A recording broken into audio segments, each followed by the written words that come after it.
Hey guys, today I'm whipping up pumpkin spice bread. Most of the time I actually don't measure stuff, I just dump it in. So that's kind of what this video is going to be. Alright, now, I have home canned butternut squash, which ends up tasting just like pumpkin, so it's no big deal. And if you want to know the equivalent, this will smash down into one of those cans of pumpkin puree, and actually most pumpkin puree is butternut squash. Alright, so here we go. I have got 8-ounce stick of soft butter, but I'm not going to use all of it. This is half of one of those big sticks, or if you've got those small sticks, this is one of those small sticks. Alright. And then a cup of sugar. Oh, I forgot to grab the brown sugar. Okay, in here we got 1 cup of sugar. And then I'm add half a cup of unpacked brown sugar. This is my homemade brown sugar. I'll try to leave an iCard up there. I'm still learning. So if I can't get the iCard up there, then I'll leave a link in the description to my homemade brown sugar. Alright. So, half a stick or 1 stick of butter, depending upon the kind of butter you're using. 1 cup sugar and half a cup brown sugar.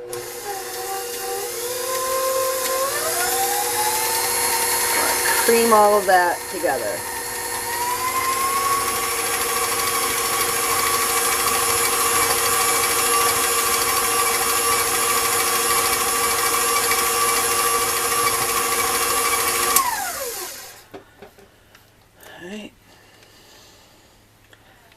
Capful. You can use vanilla extract, but in my house we prefer almond. So half a cup full of almond extract. Here, let me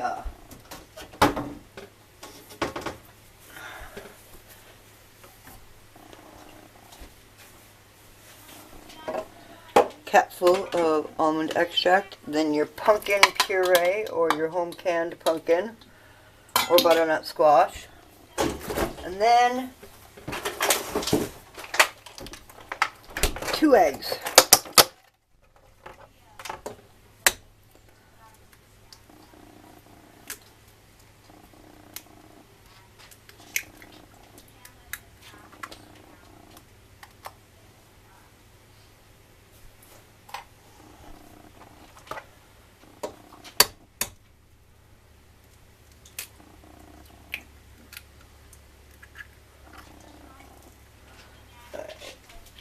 Let me wash my hands.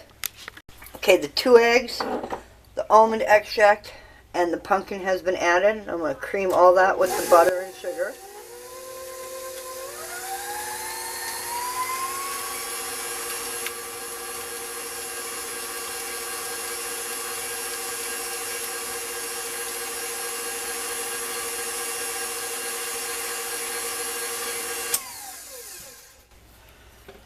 Alright.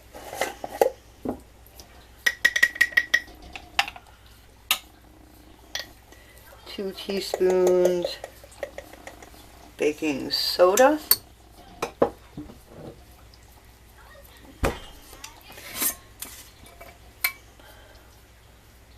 Half a teaspoon baking powder.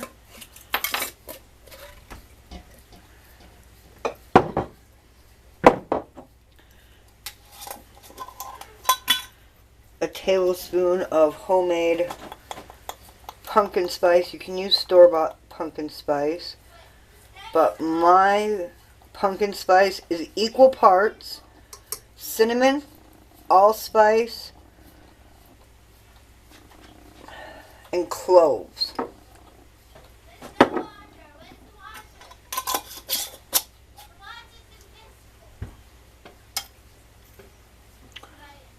Alright, I need to get the flour. Okay, 3 cups flour.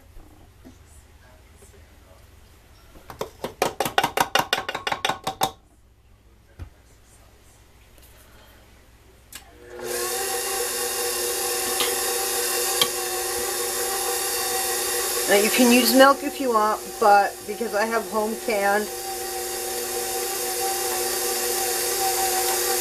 leftover pumpkin juice here, I'm going to use the pumpkin juice. If you're using milk, use about 1/4 cup milk.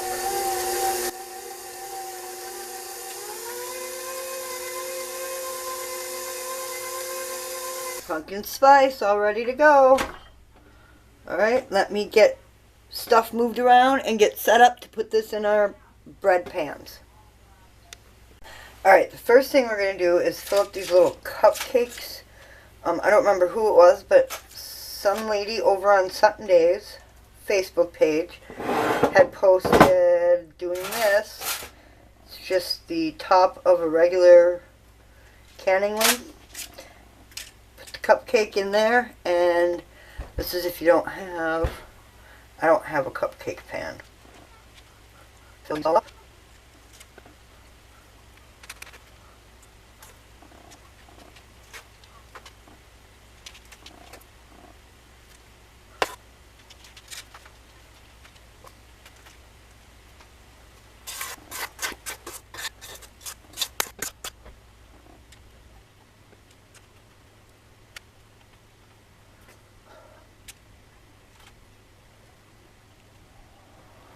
I want big, fluffy cupcakes. That's why I'm filling them so full. Alright.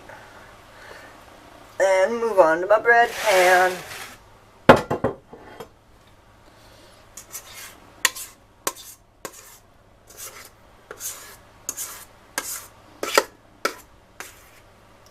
Yes, this is very thick batter. I know that. We like a thicker, fluffier batter. Let me go grab a spatula.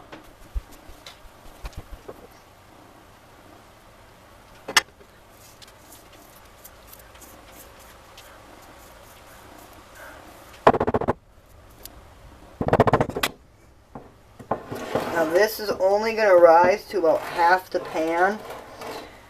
Maybe not even, because there's not much in here, because I made 8 cupcakes. If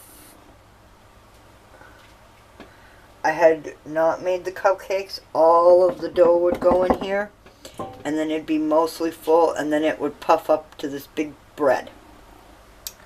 But it's only half full, not even 1/4 full. Alright. Into a 350-degree oven until a toothpick inserted in the center comes out clean. I don't know how long it will take since it's separated this way. If it was all in one pan, it'd take about 45 to 50 minutes. But we will come back and check on these as the time nears. Alright. And there we have it. The muffins. I had lesson learned. Next time I do it, I won't fill the muffins so full because they overflowed, but they still baked beautifully. I love this idea. I just don't need to fill them so full because in a muffin pan, they just all squish together and then keep rising. But since they're these two, you can see that they had started to do that, and then there was, they just fell over. That's okay. They still taste wonderful. And then we have our beautiful bread here. These took 25 minutes. This took 35 minutes. There we have it. I hope you enjoyed that quick, easy bread. And you try it for your family. And remember, everyone, stay positive. Bye.